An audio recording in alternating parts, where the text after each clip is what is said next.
Arrêtez de boire de l'eau comme vous le faites depuis toujours. Ce que je vais vous dire aujourd'hui, personne ne vous l'a jamais expliqué clairement, ni votre médecin, ni l'étiquette sur votre bouteille. Et pourtant, ça change tout. Si vous avez plus de 60 ans et que vous vous réveillez 2, 3, voire 4 fois par nuit pour aller aux toilettes, le problème n'est presque certainement pas la quantité d'eau que vous buvez, c'est le moment où vous la buvez et la façon dont vous la buvez. Voici ce que peu de gens savent. Après 60 ans, votre corps ne gère plus l'eau de la même façon qu'à 30 ans. Les reins fonctionnent différemment. Les hormones qui régulent la production d'urine suivent un rythme différent. Et les habitudes que vous avez prises toute votre vie, celles que vous croyez bonnes pour votre santé, sont peut-être exactement ce qui détruit votre sommeil chaque nuit. Une étude menée par des chercheurs de l'Université médicale de Leyde a suivi plus de 1800 adultes de plus de 60 ans. Résultat, 72% d'entre eux souffraient de ce que la médecine appelle la nicturie, c'est-à-dire le fait de se lever au moins 2 fois par nuit pour uriner. Et ce n'est pas anodin. Ces personnes présentaient 47% de risques supplémentaires de chute nocturne, 38% de symptômes dépressifs en plus et perdaient en moyenne 1 heure et demie de sommeil profond chaque nuit. 1 heure et demie, nuit après nuit, année après année. Ce n'est pas une fatalité liée à l'âge, c'est un problème de timing, pas de vessie. Et la solution ne passe pas par une ordonnance ni par une intervention médicale. Elle passe par 7 choses précises que votre corps fait différemment après 60 ans et que presque personne ne vous a jamais expliqué. Avant de commencer, dites-moi dans les commentaires, quel âge avez-vous et combien de fois vous levez-vous la nuit? Cette information m'aide vraiment à créer du contenu qui vous correspond. Prenez 5 secondes pour répondre maintenant. Commençons par la première erreur, et c'est la plus répandue. Je l'appelle l'erreur de l'accumulation tardive. La plupart des personnes de plus de 60 ans suivent le même schéma sans s'en rendre compte. Le matin, très peu d'eau, peut-être un café, l'après-midi, quelques gorgées, et puis, à partir du dîner, elles rattrapent tout le liquide manquant de la journée. C'est un pattern que je retrouve chez presque tous mes patients qui souffrent de nuits perturbées. Voici pourquoi c'est si problématique. Après 65 ans, les reins perdent environ 30 à 40% de leur capacité de filtration par rapport à un adulte jeune. Ce phénomène, appelé déclin glomérulaire, signifie que les minuscules unités filtrantes de vos reins sont moins rapides, moins puissantes qu'avant. Imaginez une usine de traitement d'eau qui fonctionnerait à la moitié de sa capacité d'origine. Si vous inondez ce système avec une grande quantité de liquide en soirée, il ne peut pas tout traiter à temps. Il accumule. Et puis, vers 23 heures, minuit, 1 heure du matin, au moment précis où vous voulez être en sommeil profond, vos reins rattrapent leur retard et envoient le signal à votre vessie. La solution est simple, mais demande une vraie discipline. Devancez votre hydratation. Buvez 60 à 70% de votre apport quotidien en liquide avant 14 heures. Des chercheurs de l'Université de Copenhague ont étudié les habitudes d'hydratation d'adultes de plus de 70 ans. Ceux qui déplaçaient l'essentiel de leur consommation vers le matin et le début d'après-midi réduisaient leurs épisodes de miction nocturne de 43% en moyenne en seulement 3 semaines. 3 semaines, sans médicaments, sans procédure, juste du timing. Permettez-moi de vous parler de Martine, 71 ans, ancienne institutrice. Elle consultait après 2 ans à se lever 4 fois par nuit. Épuisée, angoissée à l'idée de tomber dans le noir, elle avait fini par porter des protections la nuit. Quand je lui ai demandé comment elle buvait son eau, le schéma habituel est apparu immédiatement. Matin, un café, journée, quelques gorgées, soir et nuit. La quasi-totalité de son hydratation quotidienne. Nous avons mis en place un plan simple. Déplacer l'eau vers le matin. Boire la majorité avant 14 heures. Réduire significativement après 18 heures. En 21 jours, elle est passée de 4 levées par nuit à un seul. 6 semaines plus tard, certaines nuits, elle ne se levait plus du tout. Elle a pleuré dans mon bureau. Elle m'a dit qu'elle se sentait elle-même pour la première fois depuis des années. Deuxième point, celui-ci va à l'encontre de ce que des cardiologues et des publications santé répètent depuis des décennies. Boire un grand verre d'eau juste avant de dormir. On vous a peut-être dit que ça protège le cœur, prévient les AVC nocturnes, stabilise la tension artérielle.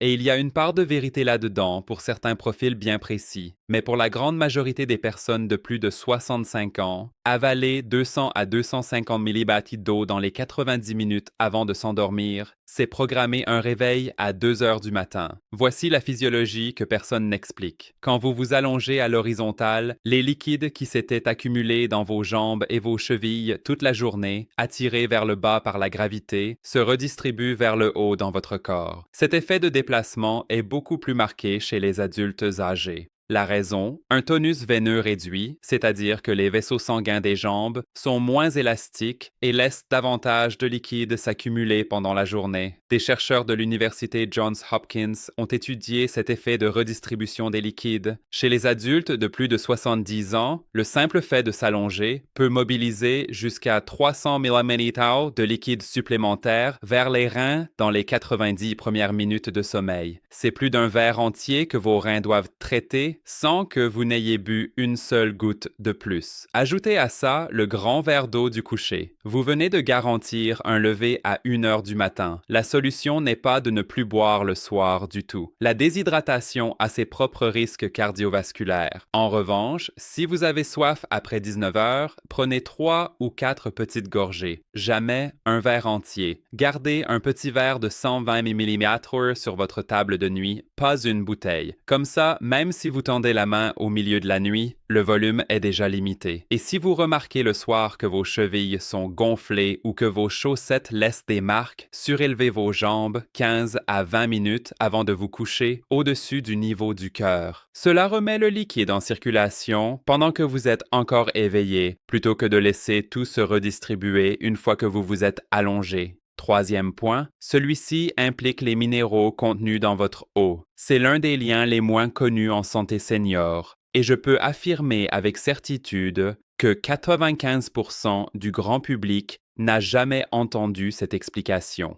La carence en magnésium. Des recherches publiées par les Instituts nationaux de santé américains montrent qu'après 60 ans, jusqu'à 68% des adultes sont déficients en magnésium. Et cette carence provoque directement ce qu'on appelle l'hyperactivité du détrusor. Le détrusor, c'est le muscle qui entoure votre vessie. Quand il devient hyperactif, il se contracte quand il ne devrait pas, il envoie des signaux urgents « j'ai besoin d'aller maintenant » à votre cerveau, même quand votre vessie n'est qu'à moitié pleine. Vous reconnaissez cette sensation? Un essai clinique mené à l'Université de Bristol sur 150 femmes de plus de 60 ans a montré qu'une supplémentation en magnésium 2 fois par jour réduisait les épisodes de miction nocturne de 53% en seulement 4 semaines. 53%. C'est un résultat plus puissant que plusieurs médicaments sur ordonnance contre les problèmes de vessie, avec une fraction des effets secondaires. Mais voilà le lien avec l'hydratation. L'eau que la plupart d'entre nous boivent aujourd'hui, filtrée, purifiée, adoucie, a perdu la quasi-totalité de sa teneur naturelle en minéraux. Vous buvez une eau essentiellement vide en minéraux, et votre corps vieillissant, qui absorbe déjà le magnésium moins efficacement en raison d'une production réduite d'acide gastrique, n'en reçoit presque plus. C'est pour ça que votre vessie se contracte quand elle ne devrait pas. La solution concrète, passez à une eau minérale naturelle pour au moins votre consommation du matin. Choisissez une eau dont l'étiquette mentionne une teneur en magnésium mesurable. Si ce n'est pas pratique, ajoutez une petite pincée, vraiment petite, moins d'un quart de cuillère à café, de sel de mer de bonne qualité dans votre verre d'eau du matin. Ou envisagez un complément de magnésium spécialement formulé pour les seniors. Et un conseil important, prenez votre magnésium avec une petite quantité de matière grasse, quelques amandes, un peu d'avocat, un petit morceau de fromage. Le magnésium s'absorbe significativement mieux en présence de composés liposolubles. Vous pouvez prendre exactement la même quantité de magnésium, mais si vous le prenez avec des graisses saines, votre corps en absorbera beaucoup plus. Vous ne ressentez pas les effets immédiatement, mais après 3 à 4 semaines, vous remarquerez que votre vessie est plus calme, moins de fausses urgences, moins de signaux intempestifs la nuit. Si vous trouvez ces informations vraiment utiles, et j'espère que oui, parce qu'elles changent des vies, prenez un moment pour vous abonner à cette chaîne. Nous publions chaque semaine des contenus basés sur des données scientifiques, conçus spécifiquement pour les personnes de plus de 60 ans qui méritent des informations vraies et précises. Quatrième point, il est tellement simple que vous risquez de passer à côté. Je l'appelle la vidange double. Voici comment ça fonctionne. Avant d'aller au lit, vous allez aux toilettes comme d'habitude. Mais au lieu de vous lever immédiatement après, restez assis. Attendez environ 30 secondes. Relâchez, puis essayez encore. Vous serez surpris de constater que votre vessie ne s'était souvent pas vidée complètement la première fois. Cette urine résiduelle, 50 ml, 100 ml, ça ne paraît pas grand-chose, mais c'est souvent exactement ce qui vous réveille à 3 heures du matin. Pourquoi est-ce que cela arrive chez les adultes âgés? Après 60 ans, le muscle vésical ne se contracte plus aussi fortement qu'avant. Il ne presse plus tout l'urine en une seule fois comme il le faisait quand vous étiez jeune. Chez les hommes, une prostate élargie obstrue le flux. Même quand vous pensez avoir terminé, il reste de l'urine retenue. Chez les hommes et les femmes, les muscles du plancher pelvien s'affaiblissent avec l'âge et ne soutiennent plus aussi bien la vidange complète. Comment bien faire la vidange double? Pour les hommes, asseyez-vous au lieu de rester debout. La position assise aide à détendre complètement les muscles pelviens, permettant une vidange plus totale. Vous n'avez pas besoin de le faire à chaque fois, mais cette dernière fois avant de dormir, asseyez-vous. Pour les femmes, penchez-vous légèrement en avant, relâchez, attendez, puis essayez à nouveau. Dans les deux cas, ne forcez pas. Forcer peut être contre-productif. Relâchez simplement et attendez. Le conseil bonus ici, respirez profondément pendant que vous attendez. Inspirez lentement par le nez, expirez lentement par la bouche. La respiration profonde active le système nerveux parasympathique, le système de repos et de digestion, ce qui aide à relâcher le plancher pelvien bien mieux que de simplement rester assis à attendre. 30 secondes supplémentaires aux toilettes avant de dormir, c'est tout. Et ça peut éliminer un lever à 3 heures du matin. Cinquième point, celui-ci concerne quelque chose qui se trouve probablement dans votre cuisine en ce moment même. Les irritants cachés dans vos boissons saines. C'est quelque chose qui m'a pris des années de pratique clinique à vraiment apprécier. La plupart des patients qui me consultaient pour une nicturie sévère ne se comportaient pas de façon irresponsable. Ils ne buvaient pas d'alcool le soir. Ils ne prenaient pas de café après le déjeuner. Ils faisaient tout ce qu'ils pensaient être juste. Tisane le soir pour se détendre.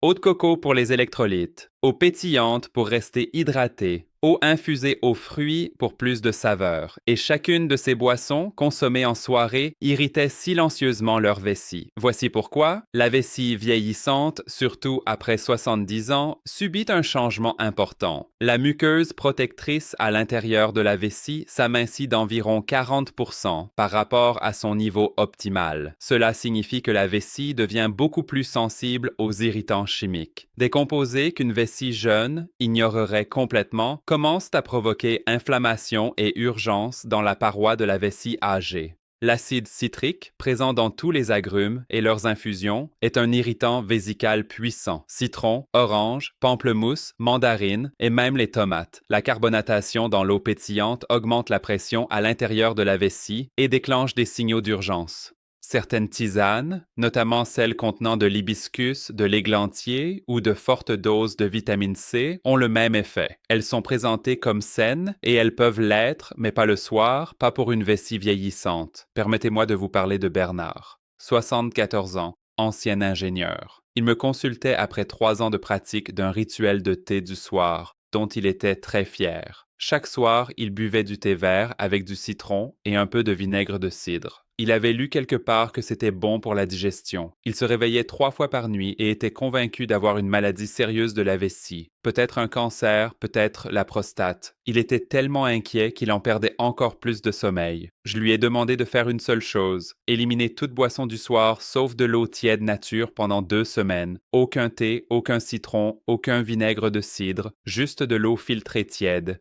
2 semaines plus tard, il est revenu. Les levées nocturnes étaient passées de 3 à un seul. Il me regardait comme si j'avais fait de la magie. Mais il n'y avait pas de magie. Le coupable n'était pas une maladie. C'étaient les irritants qu'il versait inconsciemment dans sa vessie vieillissante et sensible chaque soir depuis 3 ans. La règle pratique pour ce point est très simple. Après 17 heures, votre seule boisson devrait être de l'eau pure, non pétillante, non infusée aux agrumes ou de la tisane de camomille. La tisane de camomille est l'une des rares infusions ayant des preuves cliniques réelles pour ses propriétés apaisantes sur la vessie. Des recherches de l'Université de Nagoya au Japon ont montré que l'extrait de camomille réduisait la contractilité du muscle vésical de 28% chez des sujets adultes. De la camomille chaude, sans sucre, en début de soirée, pas juste avant le coucher, est véritablement une des meilleures choses que vous puissiez faire pour une vessie vieillissante avant de dormir.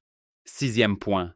Je l'ai mentionné un peu plus tôt, et maintenant je tiens ma promesse. C'est celui qui va changer complètement votre regard sur vos matinées. La spirale de déshydratation matinale qui lance le cycle vicieux. Chaque matin, sans exception, vous vous réveillez dans un état de déshydratation significative. Vous avez respiré, légèrement transpiré et vous n'avez rien bu pendant 7, 8, 9 heures. Votre sang est légèrement concentré. Vos reins fonctionnent en mode conservation. C'est tout à fait normal. Ce qui n'est pas optimal, c'est ce que font la plupart des personnes soucieuses de leur santé juste après ça. Elles boivent un grand verre d'eau froide d'un seul trait, rapidement, parce qu'on leur a dit de s'hydrater immédiatement au réveil. Et c'est précisément cela qui déclenche une série de réactions physiologiques qui contribuent au lever nocturne 12 à 14 heures plus tard. Voici le mécanisme, et il est vraiment contre-intuitif. Quand vous inondez rapidement votre système avec un grand volume d'eau froide le matin, vous provoquez ce que les chercheurs appellent un déplacement osmotique aigu. En clair, vous diluez rapidement votre sang et envoyez une vague de liquide à travers les reins d'un seul coup. Les reins réagissent en produisant un grand volume d'urine diluée très rapidement. Mais voilà le problème. Ce rinçage rapide crée un effet rebond. L'hypothalamus, la région du cerveau qui régule la soif et l'équilibre hydrique, interprète cette dilution rapide comme un signal pour supprimer l'hormone antidiurétique. Et que signifie cette hormone supprimée? Cela signifie que vos reins deviennent moins efficaces pour concentrer l'urine tout au long de la journée. Vous produisez plus d'urine que nécessaire toute la journée et jusque dans la soirée. Des recherches du département de néphrologie de l'Université de Tokyo ont comparé deux groupes d'adultes de plus de 65 ans. Le premier groupe buvait de l'eau lentement, en petites gorgées sur environ 30 minutes après le réveil. Le second groupe buvait un verre d'eau rapidement, comme la plupart des gens le font. Résultat, le groupe qui sirotait lentement présentait une régulation hormonale antidiurétique, 31% meilleure tout au long de la journée, et produisait mesurément moins d'urine dans les heures du soir comparé au groupe qui buvait vite. Boire lentement le matin, ce n'est pas un ajustement mineur. C'est un signal hormonal fondamentalement différent envoyé à vos reins. L'application pratique est simple. Au réveil, ne tendez pas la main vers un grand verre d'eau et ne le videz pas d'un trait.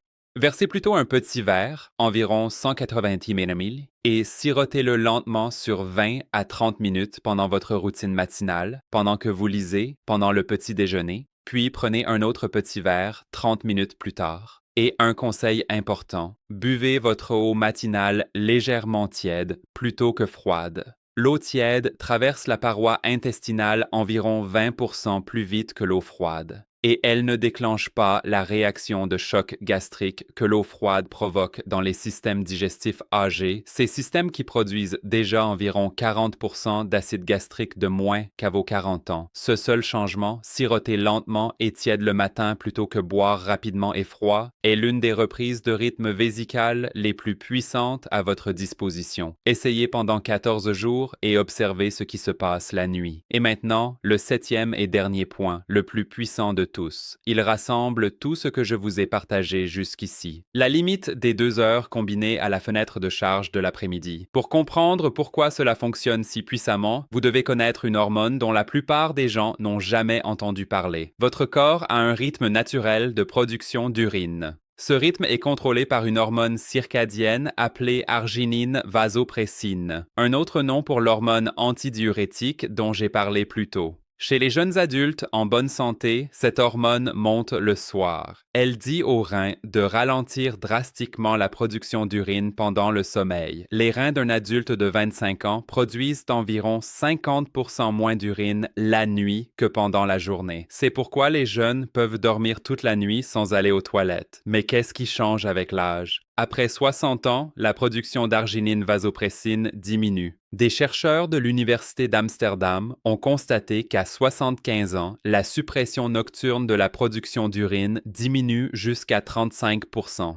Ce que cela signifie, les reins âgés produisent presque autant d'urine à 2 heures du matin qu'à 14 heures de l'après-midi. Il n'y a plus de différence nette entre le jour et la nuit. Cette condition s'appelle polyurie nocturne, production excessive d'urine la nuit, et elle touche environ 77% des seniors souffrant de nicturie. Ce n'est pas un problème de vessie, c'est un problème de rythme circadien des reins. Et la bonne nouvelle, c'est que vous pouvez l'influencer directement grâce au timing de votre hydratation. Voici le protocole. Première partie, la limite des 2 heures. Établissez une coupure ferme des liquides 2 heures avant l'heure à laquelle vous voulez vous endormir. Si vous vous couchez à 22 heures, votre dernière vraie consommation de liquide, plus que quelques petites gorgées, doit être à 20 heures au plus tard, sans exception.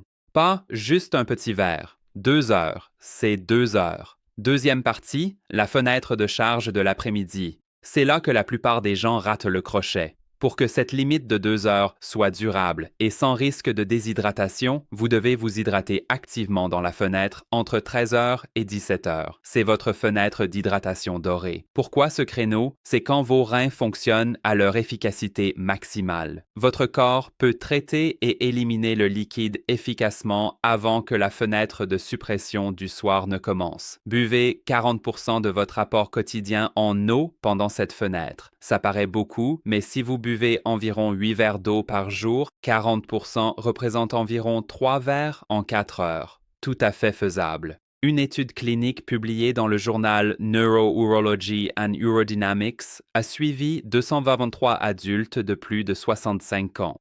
Ceux qui ont suivi ce protocole, charge de l'après-midi combinée à la limite de 2 heures du soir, ont réduit leurs épisodes de miction nocturne de 61% en moyenne en 30 jours. 61%, près des 2/3 de leurs levées nocturnes éliminées, simplement par le timing, sans médicaments, sans chirurgie, sans aucun dispositif médical. Le conseil bonus pour ce dernier point, associez votre fenêtre d'hydratation de l'après-midi à une petite portion d'aliments riches en potassium, une demi-banane, quelques tranches de concombre, un peu de yaourt nature. Pourquoi le potassium? Le potassium et l'eau travaillent ensemble au niveau cellulaire pour optimiser la distribution des liquides dans les tissus du corps. Quand ces deux éléments s'associent, ils réduisent la quantité de liquide en excès qui se retrouve dans le sang et donc dans les reins pendant les heures du soir. C'est un partenariat auquel le corps répond remarquablement bien, surtout dans le système vieillissant où l'équilibre hydrique cellulaire devient progressivement moins efficace après 65 ans. Pour résumer ce dernier point, une coupure ferme 2 heures avant le coucher. Concentrez 40% de votre eau dans la fenêtre 13 heures, 17 heures, associée à des aliments riches en potassium. Ces trois éléments appliqués ensemble créent le changement le plus puissant que j'ai jamais observé pour contrôler la miction nocturne.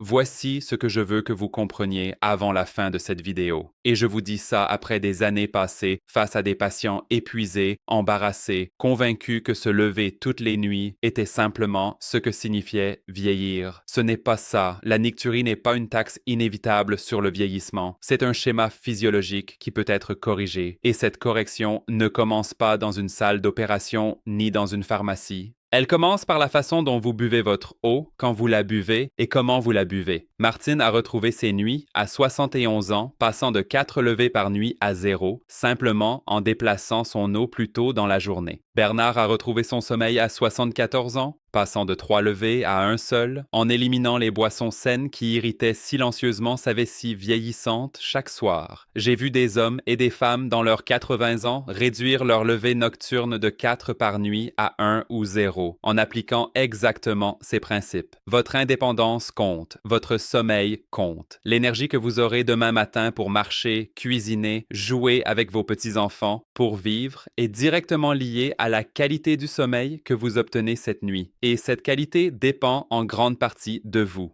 à partir de votre prochain verre d'eau. Il n'est jamais trop tard pour donner à votre corps les bonnes informations. Si cette vidéo vous a aidé, et j'espère sincèrement que oui, abonnez-vous à cette chaîne maintenant et activez la cloche pour ne manquer aucune nouvelle vidéo. Nous publions chaque semaine des contenus scientifiques conçus spécifiquement pour les personnes de plus de 60 ans, des personnes qui méritent d'être traitées comme les individus intelligents et capables qu'elles sont. Et maintenant, dites-moi dans les commentaires, parmi ces 7 points, lequel vous a le plus surpris? Et lequel allez-vous essayer en premier, la fenêtre d'hydratation de l'après-midi ou la limite des 2 heures du soir? Je lis chaque commentaire et vos réponses influencent directement ce que je crée ensuite. Avertissement important. Les informations présentées dans cette vidéo sont uniquement à des fins éducatives. Consultez votre médecin avant d'apporter tout changement à votre alimentation, votre supplémentation ou votre traitement.